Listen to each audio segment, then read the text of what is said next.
Channel में साथियों आज हम बात करने वाले हैं प्राचीन भारत का इतिहास, जो आपके एमपी पटवारी, एमपी वन रक्षक और एमपी पुलिस में पूछे जाने वाले महत्वपूर्ण क्वेश्चन है। तो हम स्टार्ट करते हैं अपना फर्स्ट सवाल। हमारा फर्स्ट सवाल है साथियों, गुप्तकालीन साहित्य का स्वर्ण युग किसके समय को कहा जाता है? ठीक है, आपका ए ऑप्शन है गुप्तचंद प्रथम, बी नंबर है चंद्रगुप्त द्वितीय विक्रमादित्य, सी नंबर है स्कंदगुप्त और डी नंबर है कुमारगुप्त। इसका सही आंसर होगा साथियों ऑप्शन नंबर बी, चंद्रगुप्त द्वितीय जो विक्रमादित्य के समय कालिदास जैसे कवि और विद्वान थे, इसी के कारण इसे समय को साहित्य का युग भी कहा जाता है। ठीक है, हम चलते हैं अपने नेक्स्ट सवाल की ओर। नेक्स्ट सवाल है हमारे सामने साथियों, ईसवी समय में क्या हुआ था? आपका ए ऑप्शन है प्रथम बौद्धिक संगीति, बी नंबर है द्वितीय बौद्ध संगीति, सी नंबर है बिंबिसार का राज्य और डी नंबर है शक संवत का स्थापना। इसका सही आंसर होगा साथियों ऑप्शन नंबर डी, शक संवत की स्थापना जो हुई है वो 18वीं शताब्दी में हुई थी। हम चलते हैं अपने नेक्स्ट सवाल की ओर। नेक्स्ट सवाल है हमारे सामने साथियों, महायान का विकास किसके काल में हुआ था? आपका ए ऑप्शन है कनिष्क, बी नंबर है अशोक, सी नंबर है कालाशोक और डी नंबर है चंद्रगुप्त मौर्य। साथियों अगर आपको इसका आंसर पता है तो आप कमेंट करके इसका आंसर बता सकते हैं, नहीं तो हम चलते हैं अपने नेक्स्ट आंसर की ओर। और इसका आंसर होगा साथियों ऑप्शन नंबर ए, कनिष्क जो है वो महायान का विकास कनिष्क के काल में हुआ था। कनिष्क के महायान को अपना राजकीय धर्म बनाया था। हम चलते हैं अपने नेक्स्ट सवाल की ओर। नेक्स्ट सवाल है साथियों, सिंधु घाटी सभ्यता में मेहरगढ़ क्यों प्रसिद्ध है? ठीक है, आपका ए ऑप्शन है लाल बचुआ पत्थर, बी नंबर है तांबे का गेड़ा, सी नंबर है टूराकोटा कार्ड और डी नंबर इनमें से कोई नहीं। हमारा सही उत्तर होगा साथियों ऑप्शन नंबर बी, तांबे का गेंडा के लिए जो प्रसिद्ध है। हम चलते हैं अपने नेक्स्ट सवाल की ओर। नेक्स्ट सवाल है, बिपाशा किस नदी को कहा जाता है? आपका ए ऑप्शन है झेलम, बी नंबर है चिनाब और सी नंबर है ब्यास और डी नंबर है साथियों गंगा।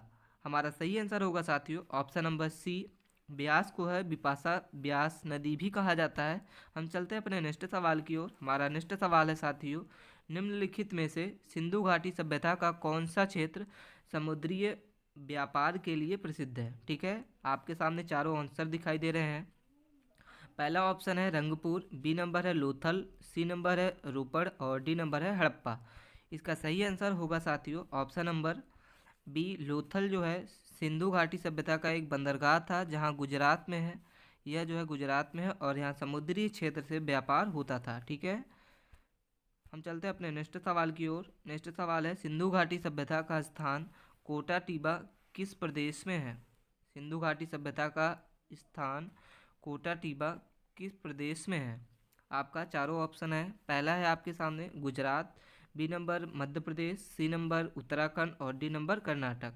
ठीक है, इसका सही आंसर होगा साथियों ऑप्शन नंबर ए, गुजरात जो है वो कोटा टीबा धौलावीरा का स्थानीय नाम था। धौलावीरा गुजरात का एक स्थान है जहाँ सिंधु घाटी सभ्यता के स्थानों की खोज की गई थी। नेक्स्ट सवाल है हमारे सामने। ठीक है, उज्जैन के राजा विक्रमादित्य ने किनके ऊपर विजय प्राप्त करके विक्रम संवत शुरू कराया था? आपका ए ऑप्शन है साथियों शक, बी नंबर है कुषाण, सी नंबर है हुड और डी नंबर है यवन।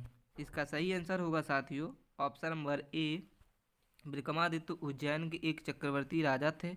इन्होंने शकों के पराजित करके 57 ईस्वी पूर्व में विक्रम संवत को शुरू किया था।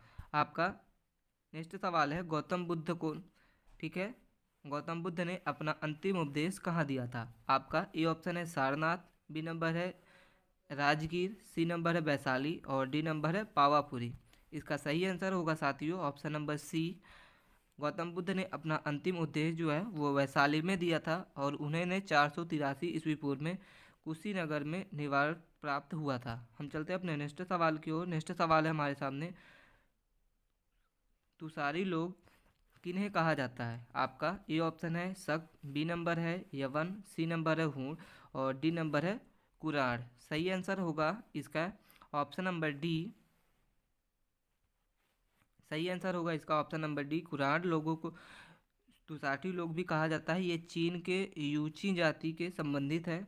हम चलते हैं अपने नेक्स्ट सवाल की ओर। नेक्स्ट सवाल है हमारा, ग्रीक राजपूत जो है डेमोचेस किसके काल में रहा। आपका ए ऑप्शन है बिंदुसार, बी नंबर है अशोक, सी नंबर है चंद्रगुप्त और डी नंबर है सुमक। सही आंसर होगा इसका साथियों ऑप्शन नंबर ए, बिंदुसार जो है चंद्रगुप्त मौर्य का उत्तराधिकारी था। हम चलते हैं अपने नेक्स्ट सवाल की ओर।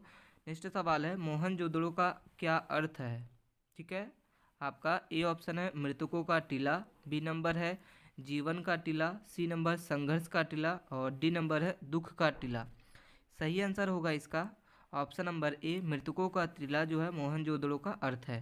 हम चलते हैं अपने नेक्स्ट सवाल की ओर। नेक्स्ट सवाल है हमारा, कुषाण वंश का राजा कनिष्क जो है किस धर्म का राजा था। आपका ए ऑप्शन है Hindu, B number Jain, C number Mahayana और डी नंबर ईसाई। ठीक है साथियों, अगर आपको वीडियो अच्छी लग रही है तो वीडियो को लाइक कीजिए, बिना स्किप किए वीडियो के अंत तक जरूर बने रहें। इसका आंसर होगा साथियों ऑप्शन नंबर सी। इसका आंसर होगा साथियों ऑप्शन नंबर सी, महायान जो है कनिष्क बौद्ध धर्म के महायान शाखा को मानता था और कनिष्क ने के ही काल में चतुर्थ बौद्ध संगीति का आयोजन कुशल वंश कश्मीर में हुआ था। हमारा नेक्स्ट सवाल है साथियों, नालंदा विश्वविद्यालय की स्थापना किसने की थी। आपका ए ऑप्शन है चंद्रगुप्त प्रथम, बी नंबर चंद्रगुप्त द्वितीय, सी नंबर है समुद्रगुप्त और डी नंबर है कुमारगुप्त। इसका सही आंसर होगा ऑप्शन नंबर डी, कुमारगुप्त प्रथम जो है नालंदा विश्वविद्यालय की स्थापना की थी। हम चलते हैं अपने नेक्स्ट सवाल की ओर। नेक्स्ट सवाल है हमारे सामने, ऋग्वेद काल को शूद्रों की देवता कौन थे। ठीक है, ऋग वैदिक काल में शूद्रों के देवता कौन थे। आपका ए ऑप्शन है अग्नि, बी नंबर है इंद्र, सी नंबर वरुण और डी नंबर पूरन। सही आंसर होगा इसका ऑप्शन नंबर डी, पूषण ने जो है वैदिक काल में देवताओं के भी वर्णन होती है, जैसे कि अग्नि ब्रह्मांड थे, इंद्र और वरुण जो है क्षत्रिय और मारुत और शूद्र वैश्य तथा पूरन शूद्र थे। ठीक है, नेक्स्ट सवाल है हमारे सामने साथियों, अशोक का कौन सा शिलालेख धर्म महंतम के बारे में है। आपका ए ऑप्शन है पहला शिलालेख, बी नंबर है दूसरा शिलालेख, सी नंबर तीसरा और डी नंबर सातवां शिलालेख। इसका सही आंसर होगा साथियों ऑप्शन नंबर डी जो है सातवां शिलालेख जो है। ठीक है, यहाँ पे लिखा हुआ है कि अशोक के सातवें शिलालेख में धर्म महंतम का वर्णन है। इसमें धम्म यात्राओं का वर्णन है जिसमें गरीबों, ब्राह्मणों और श्रमिकों को दान दिया जाता था। नेक्स्ट सवाल है हमारे सामने साथियों, सिंधु घाटी सभ्यता में महान स्नानागार कहाँ से प्राप्त हुआ। आपका ए ऑप्शन है मोहनजोदड़ो, ठीक है, B number Harappa, C number है लोथल और डी नंबर है कालीन बंगल। सही आंसर होगा इसका साथियों ऑप्शन नंबर ए, मोहनजोदड़ो जो है महान स्नानागार मोहनजोदड़ो से प्राप्त हुआ था, जो 11.88 मीटर लंबा, 7.1 मीटर चौड़ा और 2.44 मीटर ऊंचा था। हम चलते हैं अपने नेक्स्ट सवाल की ओर साथियों, हर्षवर्धन को किस राजा ने हराया था। आपका ए ऑप्शन है पुलिकेश द्वितीय, बी नंबर है नरसिंह वर्मन ए, महेंद्र वर्मन और डी नंबर है विष्णुवर्धन। सही आंसर होगा साथियों इसका नंबर ऑप्शन नंबर ए, पुलिकेश द्वितीय जो है वो हर्षवर्धन समस्त उत्तर भारत को जीत लिया था। यहाँ पे सभी लिखा हुआ है, आप पढ़ सकते हैं। यहाँ पे देखिए सब चीज़ लिखा हुआ है कि क्या क्या हुआ था। ठीक है, हम चलते हैं अपने नेक्स्ट सवाल की ओर। नेक्स्ट सवाल है हमारे सामने साथियों कि कादम्बनी किसने लिखी थी। ऑप्शन ए जो है चाणक्य, बी नंबर अवसोत, सी नंबर बाणभट्ट और डी नंबर चरक। सही आंसर होगा इसका साथियों ऑप्शन नंबर सी, बाणभट्ट जो है कादम्बिनी की रचना बाणभट्ट में की थी। बाणभट्ट हर्षवर्धन के दरबारी कवि थे। इसके अलावा उसे हर्षचरित की रचना की थी। ठीक है, हमारा नेक्स्ट सवाल है साथियों, ऑप्शन नंबर यहाँ पे बृहद कथा की रचना किसने की थी। ऑप्शन ए गुणात, बी नंबर है सर्ववर्मन, सी नंबर है पाणिनि और डी नंबर है राधागुप्त। इसका सही आंसर होगा साथियों ऑप्शन नंबर ए।